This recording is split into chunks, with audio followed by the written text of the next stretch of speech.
Always. Hey everyone, and welcome to Chef AJ Live. I'm your host, Chef AJ, and this is where I introduce you to amazing people like you who are doing great things in the world that I think you should know about. Today's chef has been on the show before, but he's not only going to be making a wonderful recipe, low-fat, raw, vegan, cheesy noodles, but he's going to tell you about a tremendous value that you can receive from his Ultimate Raw Vegan bundle. And I'm actually a part of it. I'm one of the contributors, and I am going to be having 13 of the chefs that wrote these wonderful ebooks. There's, I believe, over 50 ebooks and programs worth like $3,200 for $50. And we're going to have many of them on for the next 2 weeks. It ends on November 1st at 11:59 p.m. Pacific time. And to kick off the Ultimate Raw Vegan bundle, welcome back, Chris Kendall. Great to see you again, all the way from Sweden. I'm in Sweden, yes, but I don't normally sound like this. I'm going to get slapped around for that. But thank you so much for having me back on. It's such a joy to be here with you and everyone live, and for you to be a part of the bundle again. This is our second bundle. It's going to be amazing. No, I'm so happy I met you through that, that thing that we were doing. I remember that we did something for Dr. Doug Graham, and I put out, hey, anybody want to be on my show? And literally the only people that said yes, well, actually there were three, you, Ocean, and Karen, and you're all in the bundle, and you're all on my show the next 2 weeks. Yeah, that really shocked me, but I'm really happy I answered the call and was really blessed by you inviting me on. This is my third. I think it's your third time, and then you came on with Lissa against that fabulous Iron Chef that you guys did. Well, people are so interested in raw food, and it doesn't have to be an all or nothing. Like, you don't have to be 100% raw to enjoy raw food. And I've always enjoyed the beauty and the artistry and the creativity of raw food, even though I'm no longer raw. I think that eating more raw food is just going to help so many people. And I love the way you did your bundle, that it's a low fat bundle. It's not, because a lot of the raw stuff is like really decadent coconut oil, and it's raw, but I wouldn't say it's necessarily healthy. But there's one course in your bundle, it's like $2,000. It's like, it's worth the price of just to get that one course, 100%. Yeah. And there's so many books in there that are between like $10 to $50 themselves. And with over 55 books, it's like 91 cents a book. So it's pretty ridiculous. One of the cool things about it as well is that every single book in the bundle is brand new, made specific for it. So it's not repeats, not old stuff you've already had or looked at. And so it really is going to blow everyone away. And something that's really fun, Chef AJ, too, that you took part in as well, is the group collaboration holiday book. Which the cool thing about that is that, like, most of the bundle creators came together and submitted 1 or 2 recipes for this. There's 60 recipes in it. And that's going to be a collector's edition specific only to this bundle. So you get that's worth $50 by itself, but it's not going to be sold outside of the bundle or after this bundle. So if you want to check that out, you're going to want to just get the bundle. I know, exactly. That book is so beautiful. You guys did a great job. And a lot of people like Mandy and Diane are saying, where are the cats? I want to see the cats. Well, the cat, I can hear her scratching. I think she's just going to the bathroom. But we don't use litter. They're actually going on the toilet right now, so hopefully we don't hear.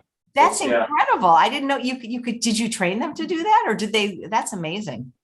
Yeah, we use this tool called the litter quitter, and it starts as like basically a little cat litter kind of box in the toilet, and then slowly a hole opens up in the middle, gets bigger and bigger until they get used to not using it. And we still use just a teeny bit around the outer ring. But they're going in there 90+% of the time, and otherwise in a safe spot. So that is really incredible. I did not. I saw something like that. I think it was in a movie with Robert De Niro, but I didn't realize it was a real thing.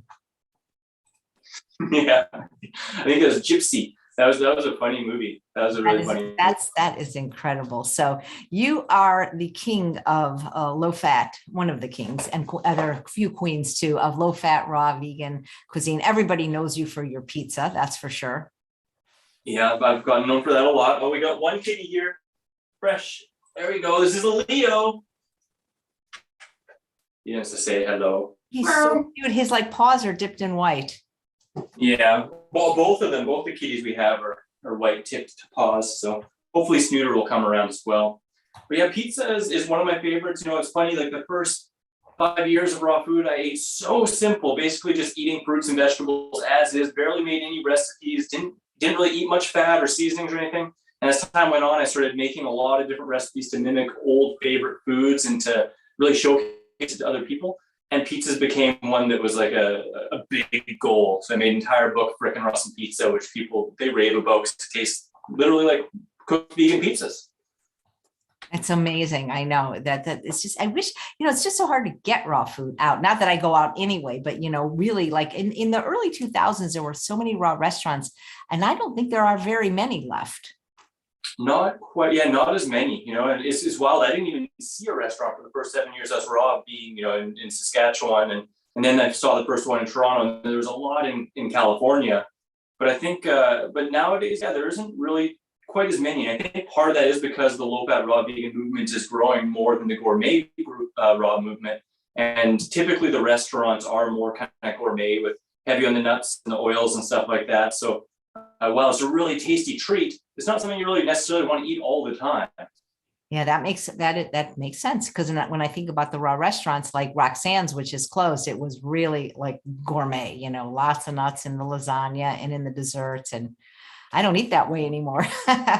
Yeah, well, it's tasty, like I said, but it can kind of give you a gut bomb sometimes and not leave you feeling as good as you think you should from a raw food diet that people tout as really, really, really healthy, right? So I think a lot of people, and I've met some that were chefs or who started restaurants, and they kind of fell away from the diet because they weren't really eating it in a sustainable long-term way. And then the restaurants maybe just didn't have quite enough interest. I mean, maybe I'm just projecting, who knows, but that's what I've seen. Well, Dr. McDougall said when he went to the Roxanne's, he was starving afterwards, but possibly it's because they also gave very small portions. Yeah, and that's the thing too. I went to a lot of raw restaurants that I loved, but for me to feel satisfied and usually slightly a bit gross, I usually need to eat like 2 to 3 entrees and spend about $100. Whereas I would way rather, I just got like a week's worth of produce for that much, and some of my favorite things in the world. So for me, once I've done this long enough, I'd way rather just spend it on the whole fresh food rather than, a little bit more processed and condensed stuff. I went to a raw restaurant a year ago for our anniversary, Camilla and my anniversary, but that's been a year and a half, and that's the last time I went to one. Wow. Yeah, I don't think they understand calorie density at most restaurants, raw or not, because they don't give you enough food at restaurants. Yeah, no, it's true. I think that, and also I think a lot of times it's just raw is the focus rather than necessarily ease of digestion or health. And in many cases, it's still way healthier than just standard fare, absolutely, or processed junk food, 1,000%. But when health becomes the pinnacle of focus and good digestion becomes the pinnacle of focus, things shift a little bit. Yeah, absolutely. So what have you got for us today? Well, besides my little snooter cat who just came in here to say hello, she's my girl right here. Oh, Snooter's here. Your cats are so adorable. It's like they're all wearing socks. Yeah. And funny enough, we also have little cat socks here as well. We put them on all the chair feet. That's so cute.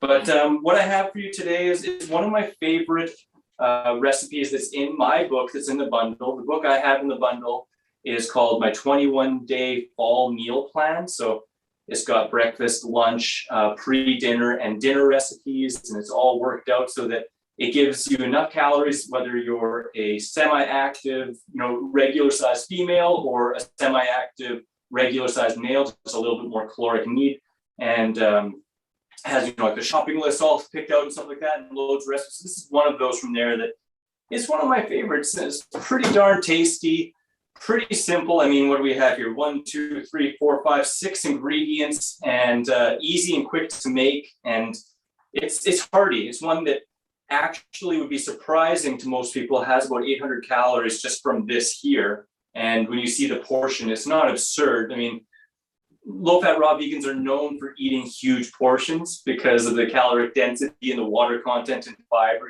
You need to eat a lot. If you like to eat, raw veganism is for you. If you don't want to eat a lot of food, then it's probably not the best. But it's a hearty, delicious meal that I'm going to make for you today, and it's a simple one that you could expand on if you want to, but is perfect as is. Great. And I see you have a spiralizer. I just got back from teaching at Rancho La Puerta, and we used the spiralizer. We spiralized zucchini. We spiralized butternut squash. What else can you spiralize? Sometimes I'll spiralize daikon radishes or cucumbers, of course, zucchinis, carrots. I've even done parsnips or jicama, apples even, stuff like that. But it's pretty darn good, especially for a standard kind of pasta dish, a nice creamy one where the sauce is going to stick to the noodle quite a bit. I really love this spiralizer. I do have other ones that are finer that I like for some more like watery sauces that are a little bit less sticky. And then I also have this guy here, which is a julienne peeler, which is one of the best that I just travel with because it's so easy if you're out and about to just get nice linguine style noodles. But for this one today, we're going to use this here. So should we just jump right into it and start making food and rocking, you think? And just tell again, what is your offering to the Ultimate Raw Vegan Bundle this year? Which is your course or book? So my book in the bundle is actually called the 21-Day Fall Meal Plan. And so it's got like 30 some recipes for breakfast, lunch, and pre-dinner and dinner. And then also I'm a part of the group collaboration book as well. Yep. I love that book. That's beautiful, the collaboration book.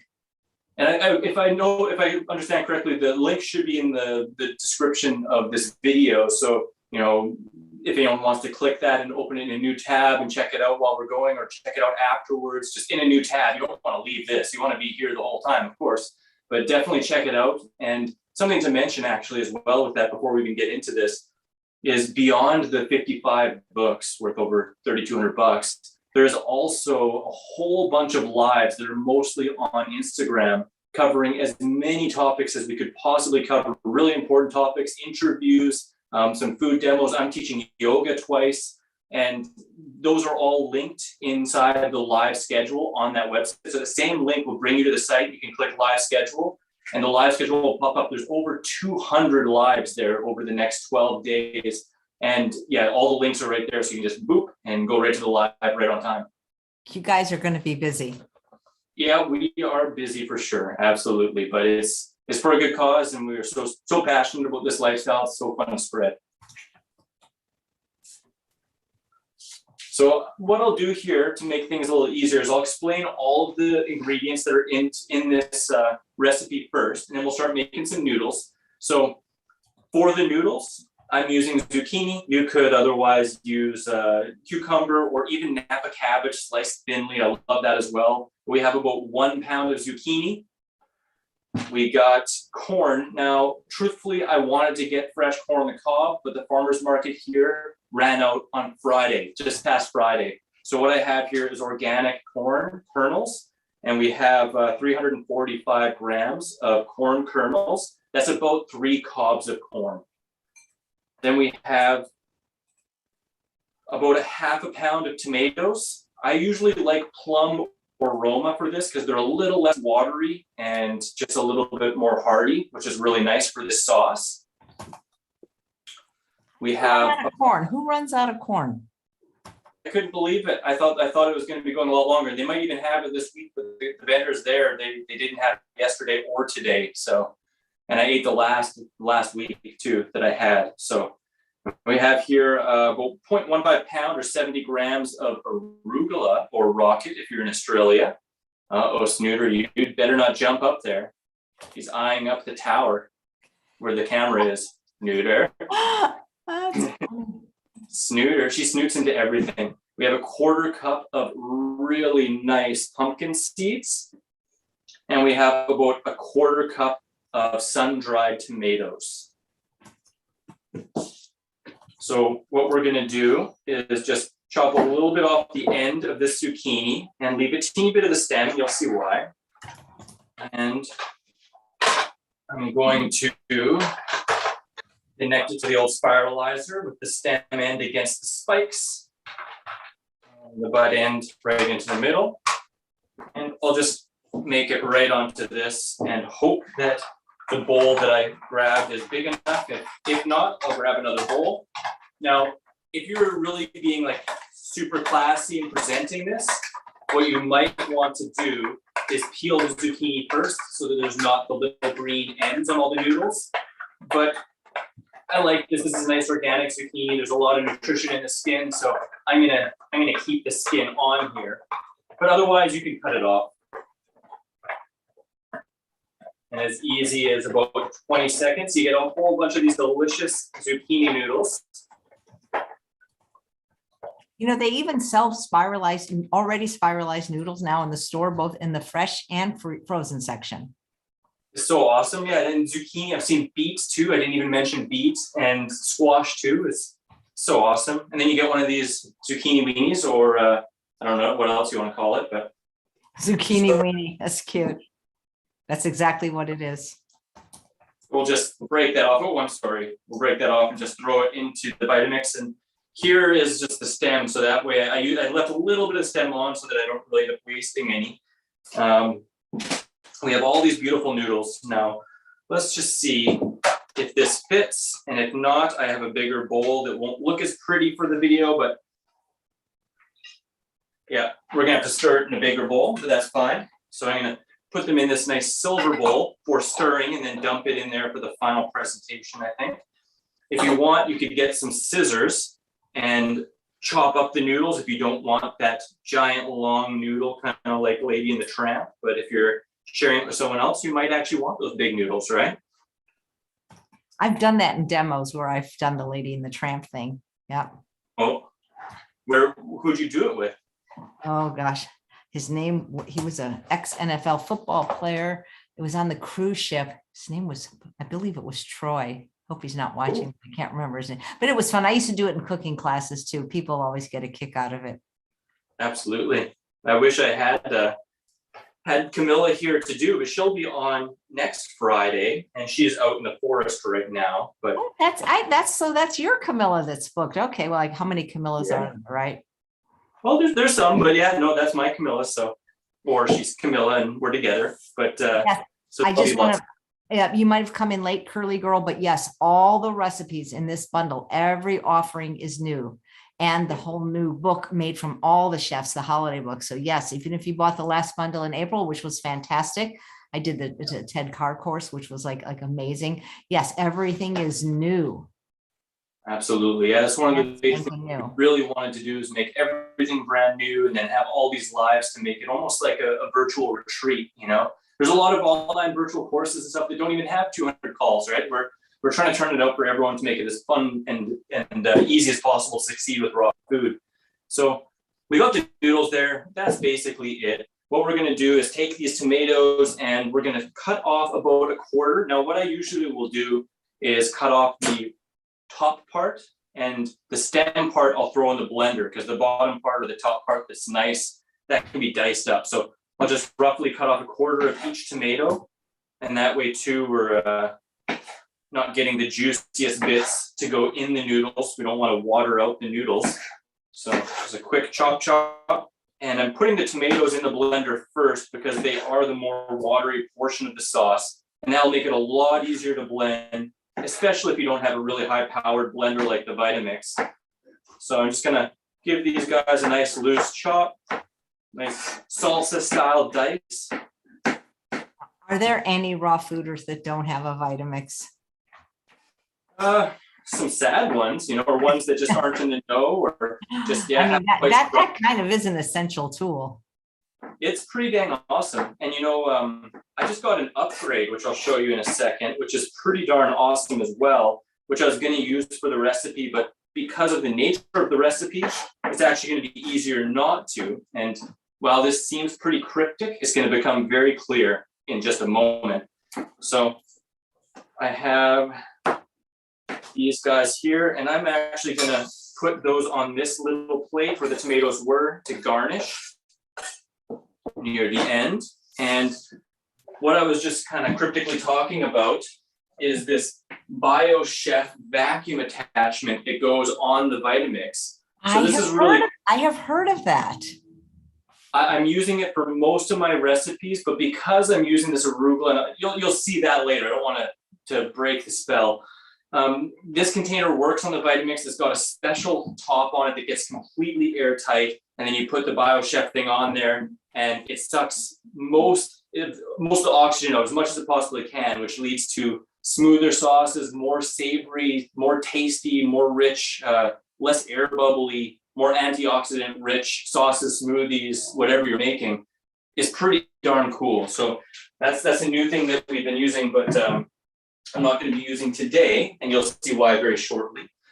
So we have the tomatoes in there.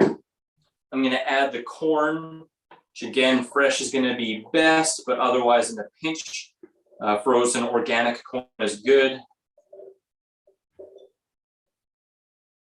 And on top of that, we will add, we'll put in half the sun-dried tomatoes just to see, make sure it blends up really good.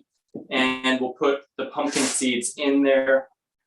And you might need to plug your ears because we're going to blend this until it's completely and totally smooth. So the reason I wasn't using that vacuum one was just in case I need to use the tamper. And that's the one thing with the vacuum compartment. You obviously can't use the tamper when it's fully vacuumed. I probably won't need it for this part, but for the second part, adding the arugula without actually completely pulverizing it, I might need it. So we'll turn this on real quick.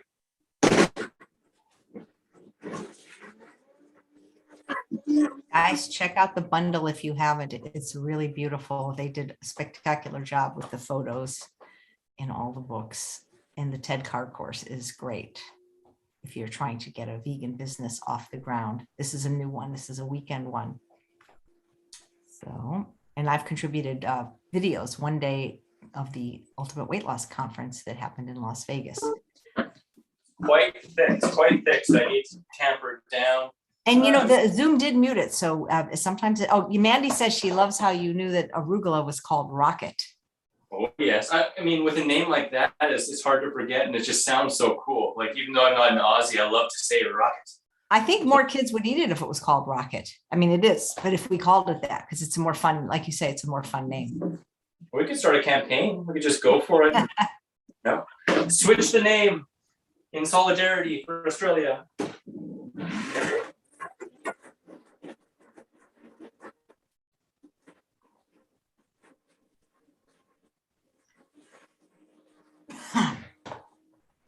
So guys watching live, how much raw food do you guys normally eat in a day? A salad, a piece of fruit? Are you guys high raw? So there we have it, and it's pretty darn smooth. This is like with corn, it is a benefit to have a really good blender like the Vitamix or Blendtec or a Waring, something like that that's really strong, because corn otherwise can be a little bit chunky. Now what we're going to do is add all of this arugula. Now the reason I'm using the arugula, I actually developed this recipe when I was even a little more strict of a raw foodist than I am now, keeping it really hygienic, meaning not utilizing ingredients that are overly stimulating or irritating to the body, like onions or garlic. You could otherwise, of course, use just some onion or a little bit of garlic in there, which I do now have on occasion. But this is a fun one for all those hygienists out there who want to keep it real simple. And it's a fun way to also just add a ton of mineral density by using arugula, which is such an amazing green, or rather using the rocket, right? It's a sneaky way to get a ton of super nutrient dense greens right into your sauce. So you're having a noodle salad, but you're not noticing the salad just in the sauce, right? So this is where the tamper really comes in. I'm gonna just push that down, and then we're gonna turn on the blender at a low speed, no higher than about 2.5. And then we're just gonna push the rocket right into the blade.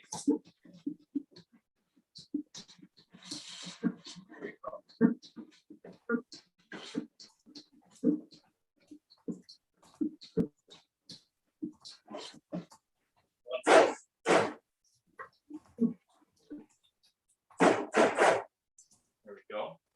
And I think we're probably pretty darn good. Yeah, that's really, really good. Now, like I said, this is a pretty simple way of doing it. And if you want it to be a little fancier, you want it to be a little more gourmet, or you just want to try something else out, you could add a little bit of lemon juice, or you could add a little bit of hot pepper, or like I said, some garlic, or you could even put a little bit of nutritional yeast if you wanted to make it extra cheesy. But it is really, really good as it is here. In the interest of not having a Lady in the Tramp moment, and easier stirring. I'm just going to do a quick loose chop to make a little bit shorter noodles, which also you could end up making like mac and cheese if you cut these noodles a little smaller to just little teeny U's, right? That works really nice as well. And we're going to pour that right on top. It's pretty thick. It's not really pouring. Amazingly, I brought a spatula, which I almost never grab, but managed to before the show started. Oh my. So check that out. What? So, do raw foodists use nutritional yeast? Some do, some don't. What's the skinny on that? Yeah, some do, some don't. I remember, like I said, when I first got into raw food, I was actually a lot more strict, and I was really following a very simple natural hygiene approach to raw food. And the view in that way of thought was that nutritional yeast is one, contains analogs, and two, it's not really a health food in the point that it's a byproduct of the molasses industry. And a lot of people don't realize that a lot of the nutrients that are touted on it are actually sprayed on synthetic vitamins that are added after the fact. So it's kind of like a byproduct that was marketed to health conscious people as basically kind of like a cheesy supplement. And because it does taste pretty good and contains glutamic acid, which is really similar, it's not MSG, but it's similar to, it does kind of give you that like, whoa, like umami flavor. So it's almost kind of addictive, right? Some people will not give up their nooch, that's for sure, right? And interestingly enough, originally I didn't know that it was supplemental B12. I thought there was actually analogs, but it is truthfully actually a supplemental B12 on there. So, it's a way that some people also supplement B12 is through utilizing nutritional yeast. So, yeah, so really in short, I guess some people love it and some people think it's the devil in the raw food camp, but I don't really see it as extreme on other side. Not something I'd make meals of, but if I use it in a special dish like a pizza, or if I had it in here, I just enjoy it, and probably don't do it every day. So these noodles are looking pretty darn good. I'm going to add a little bit of the tomato and stir those in. It is so thick and creamy, and you wouldn't know it, you wouldn't believe it until you try it, but corn honestly makes the absolute best low-fat vegan cheese out there, whether you're doing it raw or whether you're doing it cooked. I've also seen people doing cooked sweet potato cheese, which I'm sure is really amazing as well. But I tell you, this is one that will surprise anyone. You make it, they won't realize what it is. And it just tastes delicious. And that rocket is a amazing addition to the flavor profile. Really pops it out. Unfortunately, it spilled all over the side of the bowl and totally wrecked my presentation. I'm totally thrown off my game and completely embarrassed now. But the show must go on. So I will add some tomatoes on top and try to, you could always put a little bit of a cilantro garnish on top if you like, or parsley too, get a little bit fancier. And there we have it. Look at this. Oh, I better not come towards you without something like a spoon. Here you have it. Look at that. That looks pretty delicious. That looks delicious. Do you ever like dehydrate it just to warm it up a little bit? Yeah, I actually have done that before, and I've even kind of spread it out and dehydrated it almost into like cheese bread, which is pretty darn good. You could actually flatten this out and turn it into like a mini pizza crust or nest, or even a bread that you put a whole bunch of sliced tomatoes in and make like some kind of a sandwich as well. It's really tasty. That sounds delicious. I mean, it looks delicious. Everything you make looks delicious. Oh, that's kind. How many lives have you done today so far with your the launch of this wonderful bundle? Guys, just click it. You don't have to buy it, but click it. It's amazing what you'll see what you get for. Absolutely. I mean, any of those offerings is worth $50, and you get like 55. I don't know how you can afford to do this, but it's amazing. It's pretty darn amazing. Absolutely. And I mean, and even if you don't go for the bundle, check out all the lives. Because like we said, there's actually 230 plus. I think it's 236. And I'm not saying watch every single one. It's impossible because some of them are at the same It is, time. you know what? It is impossible because there's only 167 hours in the week. Wow. 167 hours. Well, there is 12 days. So yeah. Oh yeah, that's true. Close. So maybe they could do it. Yeah.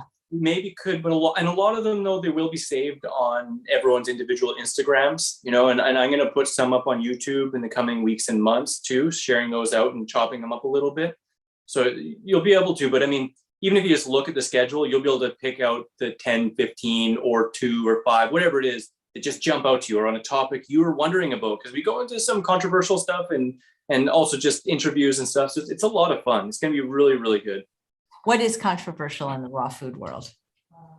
Oh, well, there is some stuff that's going to be talking about like different types of fasting or dry fasting, stuff like that. Well, that's not good. Dry fasting. Yeah. You need to talk to Goldhammer. I hope none of the people are recommending that. That's very dangerous. Not at all. Not at all. No, definitely thank goodness. Whew. No.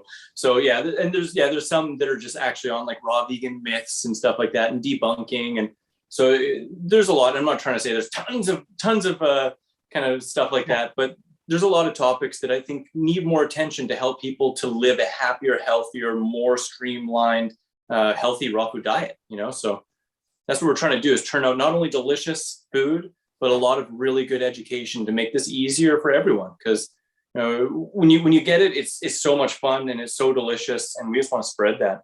And you do it so quickly too. You're not spending hours doing it.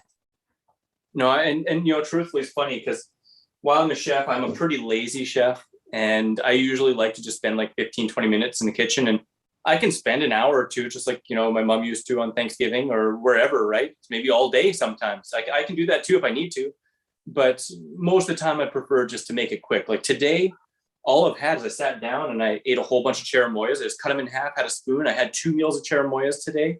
I'm looking at another cherimoya back there, probably before I really eat this. And then there's this, and that's good for the whole day. Wow. What do you do for Thanksgiving, Chris? You know, truthfully, my favorite dish of all time is one that I made on a previous show. So we should almost hook that up in the show notes. It's Chris's creamy curry or cocoa butter veggies. I believe I made the 3.0 or the 2.0. Maybe the 2, but one of those two. It was where you had that trick where you freeze the cauliflower, right? Yeah, exactly. Absolutely. And so usually for Thanksgiving or a special occasion, I'm either making myself a giant curry or I'm making myself a pizza. Occasionally I make a lasagna or burgers or shepherd's pie. But probably my most consistent really has been the curry. Yeah. You know, all you guys are spread out. None of you like live in the same area, or I mean, some of you possibly do, but like as I learn more about the raw food way of life, I mean, the people I've been interviewing, I mean, one was in Israel. You guys are everywhere. So yeah. Who are you friends with? Because there's not a lot of you. You know what I mean? Like it's hard enough sometimes to find vegan friends, let alone, you know. But like, so like, who are all your friends? Well, I'm pretty darn blessed in that, you know, everywhere I go, I end up meeting with and connecting with people who either are vegan, high raw, or all raw. Interestingly enough, here in Malmo, Sweden, where I'm at, I have 2 really close friends that are both high raw vegans and skateboarders. So they're the people I hang out with the most. And otherwise, my girlfriend, of course, I hang out with Camilla a whole bunch. And I also, you know, it's funny because, you know, I've been a raw vegan for over 17 years now. I'll be 18 in spring. And more, I don't feel like I need to. It's not that I don't love hanging out with like-minded raw vegans and vegans, but it's not like a first priority by any means. So I make friends with everyone because that way you're going to be spreading it a whole bunch more. You know, the more people see it normalized and you're having fun and not feeling like threatened by each other or weirded out and just like talking and sharing when it's appropriate or when it's brought up, it spreads that message even further. Yeah, yeah. And so it's just interesting because I always feel like what my resistance is to maybe going raw is what other people, they have resistance to even going vegan, you know, like, oh, it's going to be too hard. I'm going to be hungry, you know, it's not going to taste good, all these kind of things, you know?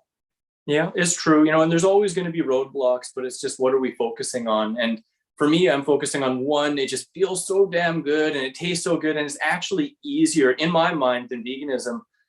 Just plain veganism, but because I know if it's not basically like a whole fruit or vegetable, it's not really my food. And I just throw three things in a smoothie and boom, I'm done. And when I feel like it, I spend about the same amount of time in the kitchen as my girlfriend does when she's cooking something up, and it's less cleanup time, So uh, I find it actually easier, But the other thing too is, if people are asking questions or if they're not understanding it, I don't always have to answer. And I got a billion different answers I could give. And most of the time, people are just either threatened or concerned. So I try and meet them where they're at. Yeah. Well, I think if people could taste the food, I think there'd be a lot less resistance. But the kind of food that you guys do, like you and Lissa, it's I feel like it's gourmet and low fat at the same time. It's really not available anywhere. It's something, like back in the day, like I said, I was making really simple food that was just low fat, hygienic. And then I started wanting to make more low fat, raw gourmet. And that's what we're bringing to this bundle. There's a mix of simple stuff, and there's a mix of the low fat, raw gourmet. And if someone's not sure, this is absolutely the best chance to try the largest range of recipes for the lowest price possible. After these 12 days, all the books are going to be on sale on their respective sites, from $9 to $50 each book individually. So I know that is so crazy. Okay. Here's a great question from Mandy. What book or recipe are you looking forward to trying from the bundle? I can answer that too, because Lissa Maris has a book on party food that just knocked my socks off. Yeah, I was looking at that, and the quesadillas or quesadillas, whatever you want to say, quesadillas. Those look really amazing. Her quiche looks really darn amazing. I'm actually going to be making my friend Daniel McKinnon. He's going to be on here as well. Dan's going to be on the show. We have a Danielle coming on and a Daniel. Yeah, exactly. I'm going to be making his moss dogs, so using Irish moss hot dogs, which I haven't had a successful raw vegan hot dog. So I'm going to be trying that one out. Really, there's so many recipes in there that I want to. Chef Ocean's on there. He has some pretty mean looking curries, and then Chef Yin, she's going to be on here too. She's going to be on Friday. Yeah, like cuisine from all over Asia. Oh my God, your cat's eating the noodles. That's hilarious. She loves a lot of it. So funny. The cats are See, if a carnivore can enjoy a low-fat raw vegan meal, so can we. Absolutely. She'll sit down to melons with me and just hang out, have a couple licks, and cuddle up. You have the coolest cats. So here's a question from Kathy. What book would be one to start learning the raw lifestyle? Is there one in the bundle that is like more kind of beginning maybe for people that are new to raw foods?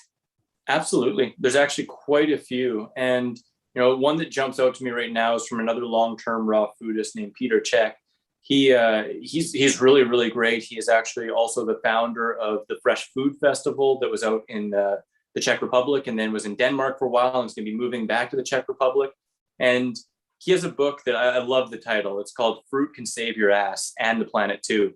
And it's really good. It goes into everything and is really well documented too. So that's a really great one. There's numerous books in there. Actually, a lot of the recipe books have amazing multi-chapter intros that go into the ins and outs.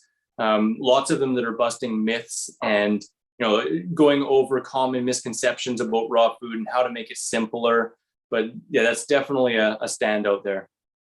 One thing I wanted to ask, because I recently interviewed a doctor, and they were talking about how mushrooms, that's the one thing you have to cook them. Now, do the raw foodists believe that, or do they still eat mushrooms raw? It's funny that it's awesome you bring that up, because that's been a subject that I've been interested in for over a decade, and I've done a ton of research on.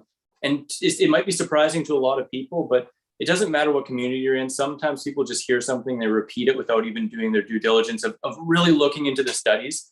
And some of the newest studies have come out. Dr. Greger put out a video recently talking about, that's a myth. You don't have to worry about eating or cooking your mushrooms.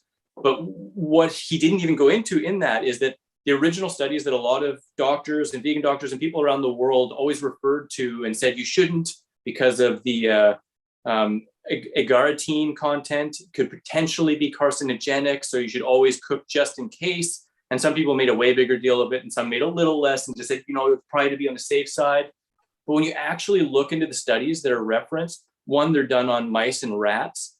and they're done with either isolates of agartine, so not even a mushroom extract, it's like an isolated form of agartine in quantities equivalent to a year's worth of servings at one dose. And I mean, you could take so many different nutrients from so many different foods, even from greens or from fruits. And if you concentrated it and isolated it, you'd have issues. Now, Dr. Greger goes into that more in his recent video that just came out in the last, I think, 3 or 4 or 5 months, and kind of blew the cork off that as well. And I was just really happy about that too, because like I said, I've been interested in this for a decade. I eat a lot of raw mushrooms. In fact, in my curry, I'm often eating about 300 grams of mushrooms 5 days a week, and I prefer to actually slightly dehydrate my mushrooms. And it is interesting, if you're worried about agartine, which doesn't really seem in appropriate quantities, there is really any concern, dehydration, putting it in the sun, even freezing it, or just time after being picked, all reduces that level as well. So some recipes I freeze it, and then it makes it kind of stewed mushroom. I do that in some of my chilies or curries, or also pizzas. But oh my God, the other kitty came. That's hey, hilarious.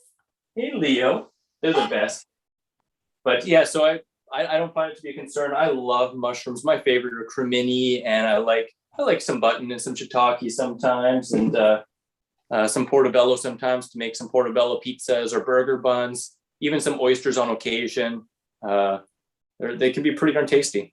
Yeah, I saw, we had, she's in the bundle, I believe, Star. She did something with, I think it was called king oyster mushroom. Yeah, she makes some mean ones, and also Nate too makes a king oyster pulled. He calls it a pulled fork. He like takes it and like pulls it into a whole bunch of strands and puts a barbecue sauce on it.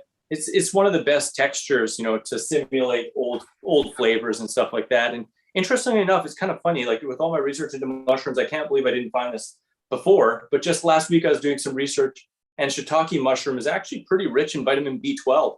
And I didn't know that. I haven't seen much about that. But apparently, shiitake mushrooms are actually a decent source. It doesn't take a lot to utilize it as a supplement. Not that I'd necessarily say I know 100% that you could rely on it solely, but it is one of the few plant sources of bioactive B12.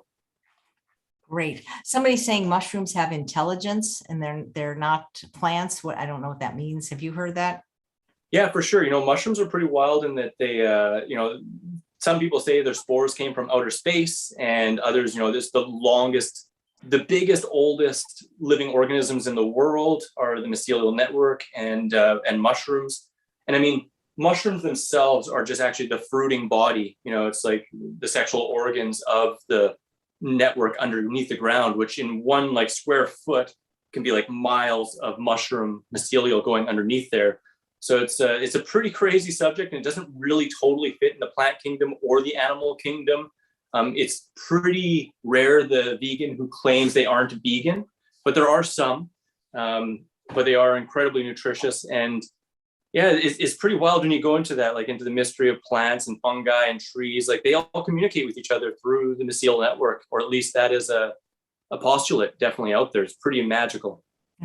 When people question the efficacy of a low-fat raw vegan diet, did they ever say, well, it's too expensive? And if so, how do you respond to that? I've heard a lot of everything, but the funny thing is, again, it's all what you make of it. Like if I'm shopping at Whole Foods and I'm getting stuff out of season and I'm making certain recipes like all the time, I could be spending a couple $100 a week. Or I know some people who are like, I'm spending $1,000 a month. But, myself, I shop seasonally, or at the very least seasonally within my hemisphere. I go for the things that are the best quality at the best price, and I buy in bulk. And most of the time, I usually eat between about $5 to $15 a week, or a day, sorry, $5 to $15 a day. And lately out here, I've actually been checking it out, and I'm usually spending about $300 a month on food. So to me, that's quite affordable. Absolutely. Absolutely. Cool. Well, you're just very, I find that the people that are raw, they're very, kind for one, and just very, very, you kind of chill, you don't get your panties in a bunch. Well, you got to be, because you're already everyone's enemy, and they're trying to push you away, and they don't like what you're doing, right? So, well, it's funny because even on the veganism, I mean, you got if you think, I mean, I wanted veganism to be inclusive, and that includes even people that want to be junk food vegans. I don't care. I care, but I'd rather have somebody be a junk food vegan than be a carnivore. But it's always interesting to me what people eat and the spectrum of different ways to do veganism. And again, even if you're not a raw food, even if you're not a vegan, these recipes are so beautiful. Somebody's asking if today's recipe is in the bundle. Yes, absolutely. This is in my 21-day fall meal plan book, along with a whole bunch of other really tasty ones. So there's so many recipes in there. You could be trying a new recipe every night for more than a year, guaranteed. Way more. You're never going to get through them all. And there's even some for the dehydrator, and there's dessert ones, and there's breakfast ones. Joe wants to know, have you tried Mexican truffles, known in English as corn smut? Never heard of that. That's a type of mushroom, hey? I don't think I've tried that. I have heard of a friend who tried eating a truffle that they found in the Costa Rican forest, to only find out later it probably wasn't a truffle, as they came down from some crazy experience a couple of days later. But yeah, I haven't had many truffles. Out here, we do pick some gold of the woods chanterelles, which are common out here, and they're delicious. I really like those. But I haven't tried the truffles. I know they're really amazing. I've had truffle oil on some raw food at a raw food restaurant before, which was pretty interesting. Wow. Let's see. I saw a question. Mandy says, do you still have merchandise for sale on your website? Yeah, absolutely. I do. I got lots of fun stuff. I got t-shirts, not this tie-dye. This was specialty made at the Woodstock Fruit Festival, but the Peace, Love, and Seasonal Fruit shirts I have there. I got, I think, 13 different t-shirts, 2 or 3 different hats, fanny packs, even panties. And then of course I even got, all my recipe books. I got like 9 recipe books, 4 or 5 of them in paper, and the rest as ebooks, online course, my raw vegan lifestyle success system course. Got lots of stuff. Thank you so much, Mandy. I appreciate that chance to plug all my wares. Wow, that's great. Shameless. Yeah. And Christine says, do you need a dehydrator to do this way of eating? The first decade I was raw, I didn't have a dehydrator. I got one after, just for more textures and fun. And because as a chef, I wanted to create more recipes that mimic old flavors, textures, and just kind of that nostalgia, right? So you definitely don't need one. It can be fun to have one. If you have an oven that's gas powered, or one of the newer ovens, they often actually go down near dehydrating temperatures too. So it depends how like super strict you are. If you're like, it can never go above 118 or I'll die, you might be able to hang out with your oven to slightly warm a recipe. And it's a misconception too that you can't have warm stuff or you eat cold stuff all the time. In fact, I rarely eat cold stuff. I take stuff out of the fridge if it's been in the fridge for at least an hour or 2 before I eat it, so it's nice and room temperature. And otherwise, like if I'm making a sauce or a soup, you can either blend it until it's warm, which is it's a benefit to have that vacuum so that it doesn't oxidize as much. You can also put stuff on the stove and warm it up. Just, you just don't want to boil it down to, down a whole bunch, right? So. Yep. Sybil says she's so excited about the new bundle. And I saw, see something here. Oh, any dehydrator recommendations? A lot of times people buy them and don't use them. I've seen them for great prices, practically brand new on eBay, in garage sales, because people buy them and then they're like, I'm never going to use this. It's like fitness equipment, I tell you. Dehydrators are like fitness equipment. And sometimes you'll find a Vitamix blender in one of those too. So I'd always recommend that Kijiji or Craigslist or garage sales. But for actually really good dehydrators, the one I would look for the most is the Excalibur dehydrator. That's the one I had. I had a chef on the show. He had one that like collapsed. It was like, I've never seen anything like it. It was like, it just collapsed. It's very, very. You sit on it, or what happened there? I don't know. No, it collapsed. Like that was the way it was for storage. Like you could collapse it. I thought, wow, that's amazing. No, it didn't collapse. Yeah, no. During the show, the dehydrator collapsed. Yeah. So can you ask Chris to summarize any confirmed or hypothesized benefits of raw versus vegan SOS free? I would say that most of the raw people they're definitely O-free. And they're definitely S-free for sugar. And then they're either completely salt-free. Sometimes I see them use a little coconut aminos, but that's what I love about this group is they eat the same as me, except for without the starch. Yeah. No, It's hard because there aren't huge studies done on, really similar eating raw food is, because even within the raw food camp, there are different ways of doing it. The closest studies we have are the Seventh Adventists, and it is pretty cool because they actually do live a similar lifestyle, and they have some that are lacto-ovo, some that are vegetarian, some that are vegan, and some that are raw vegan. So they're able to actually, see different variables and see different health outcomes. And interestingly enough, and that's the best kind of scientific study for raw food that there is currently that I know of, in all but one variable, the raw foodists did actually come out on top. And I can't remember if the one variable was bone density, which is kind of interesting because they're a lighter body weight anyway, which normally would lead to being a little bit lower body or bone density because there's not as much pressure on the bones. But I can't say 100% if that was the one variable. But beyond that, just kind of through experience and, just the average person that I know, for example, when somebody has gone from raw food to vegan to cooked, whatever, all those different spectrums, it's very, very rare the individual that I know who says they felt better cooked, so just anecdotally, those who find balance with the raw food diet, who end up eating enough and having a nice array, a nice variety, getting enough from everything. Typically that's just it. They feel more peppy, they feel better, they feel more energetic, they feel like they recover faster, a little bit sharper. So that's why a lot of people, they go raw food and they may not stick 100%, but they always kind of have one foot in the door or a little bit back and forth, and find they feel their best when they are simplifying and just eating a whole bunch of raw food. Do you know any athletes that are raw vegan, low fat raw vegans? Yeah, loads, definitely. Lots of them are endurance and long distance athletes. Like you get the fruitarian Mike Arnstein and Grant Campbell, the raw Aussie athlete, who's in the bundle as well. I mean, we got Doug Graham, who's going to be on here as well. He's going to be in it's not strong powerlifting competition soon, and he's nearing 70 and he's doing pretty amazing. Myself, I'm an active skateboarder and like to do all that kind of fun stuff. I have a friend, Mike Velocity, who's a raw food bodybuilder on the low fat raw food plan. And there's a whole bunch more. Ted Carr was an active triathlete for a long period of time. And a lot of people know Brendan Brazier, who is a well-known triathlete who is raw vegan for a long period of time. I don't know if he is anymore, but there definitely are a lot of examples of raw vegan athletes. That is so cool. You have to introduce me to Ted Carr sometime. I'd love to have him on the show. Absolutely. Yeah, I'll definitely connect you guys.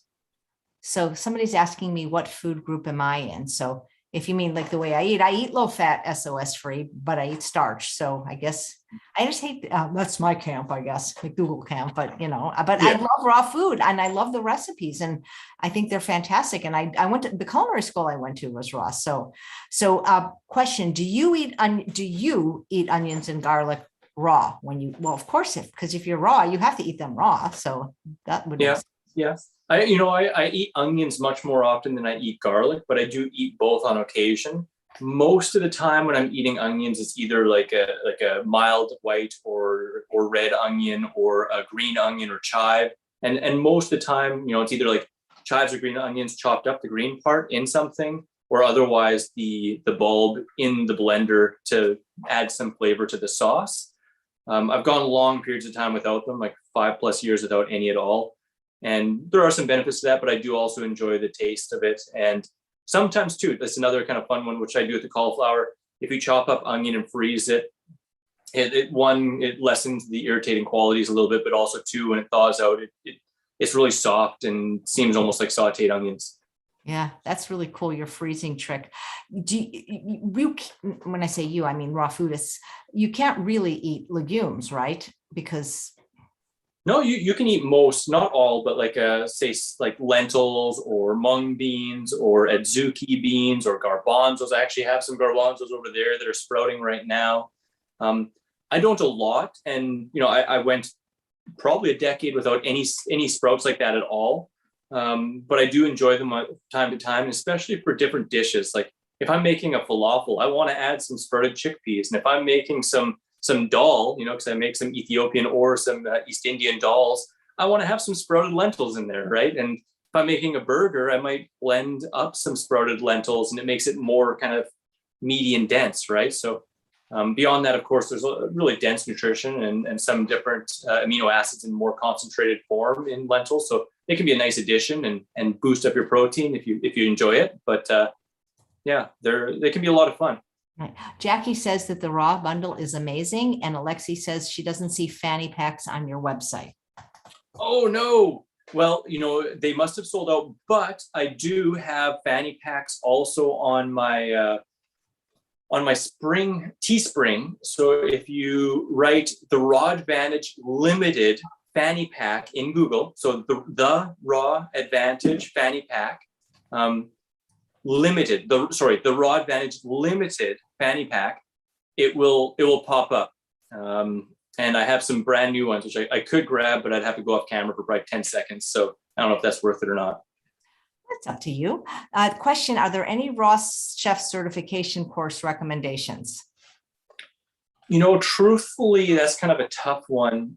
There are some people, even Chef Ian in the bundle, she has a smaller course. I don't know if it's a certification, but just some courses on how to make certain foods.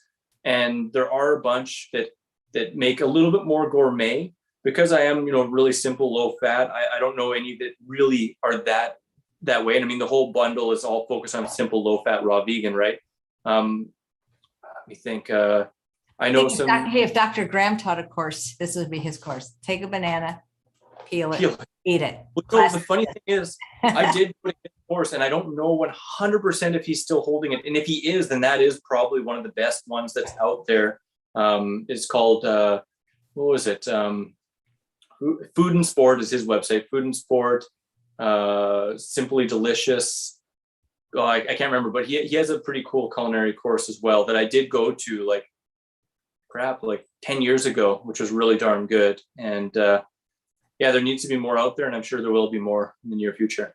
And I was just teasing. We love Dr. Graham. I had a whole week worth of shows. Well, Chris, this is great. Thank you so much. And well, I see one more question about nuts. They're saying, how do you feel about eating nuts? They're cooked. Not all nuts are cooked. I mean, you can open a nut from the shell yourself.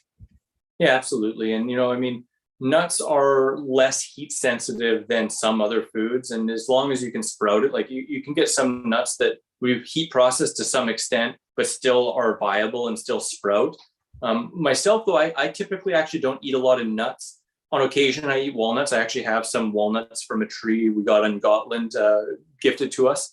But for the most part, I usually eat seeds. So I really like the hemp seeds, the chia seeds, flax seeds, pumpkin seeds. And yeah, those are my favorite. And yeah, I'm really not worried about it. I don't think any of those are roasted. And if you wanted, you could soak them and sprout them. Great. Well, thanks so much. And tomorrow we have Jade Turnquist, and she's going to be making from the bundle an apple pie. Ooh, fancy. Yeah, Jade's amazing. Her book looks really, really delicious. I'm excited for that one too. Well, thank you so much, because you really helped book all these guests for me. So I really appreciate it, because I'm not as connected as you are. I mean, really, you and Lissa are on my peeps. And so now I'm going to be meeting a lot of other great people throughout the next week. We're the raw connection here, Chef. It's nice to have you with. You're adorable. Tell your mother she has a very nice son. I really, really just enjoy having you on the show. Thanks so much, Chris. Thank you so much, AJ. Much love to you and everyone out there. I hope you guys enjoy it. Check out all the lives, check out the bundle while it's there, and enjoy all the shows with Chef AJ this week and beyond. It's such a pleasure every time. Well said. Take care, everyone. See you tomorrow.